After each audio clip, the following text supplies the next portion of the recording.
So when I was on college campus, I was active in the Israel debate about the peace process. And when I speak to students today on campus, they say the BDS movement, the boycott, divestment, and sanctions debate about boycotting Israel, getting campuses to boycott Israel, it's no longer just between those who support one policy on Israel and those who oppose another policy on Israel, which it was like when I was going to college. Now those who are hostile to Israel or U.S. policy towards Israel are joined by almost like a coalition of all these different factions who know nothing about the issue, but they all lock arms? That's right. So, because the key to the new morality is a method of looking at society and looking in terms of power and privilege. So the old idea of an education is come to campus, we're going to teach you lots of perspectives that you can use, let's look at poverty. What would an economist say? What would a Marxist say? You used to learn a lot of perspectives to look at a single problem. What's happening now is some students, again, it's only in a few departments, but they're learning one perspective to look at everything.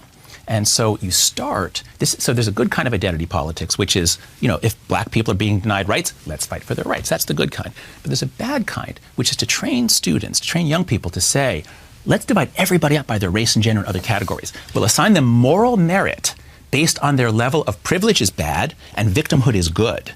Okay, now let's look at everything through this lens. Israel, the Palestinians are the victims. So therefore, they are the good and the Jews, or the Israelis, are the bad. Right. And then so it's this one totalizing perspective. All social problems get reduced to this simple framework. I think we're doing them a disservice. I think we're actually making students less wise. Right? Yeah, what I also see on campuses, Dan, is students who are not part of, who don't have the party line down pat. They really feel muffled. For some reason, frequently when I've been on campuses, I will have a student guide, or I'll end up with a student who gives some sort of tell that he or she is religious.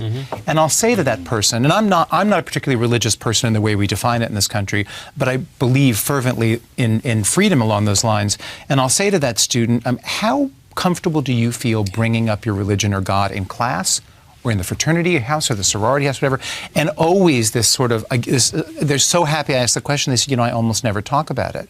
That's so wrong. And you mentioned Israel. I think if you're an Israel supporter, you probably bite your tongue more than you do shout it out. Right, keep your head down. And you shouldn't have to do that. That's right. So this report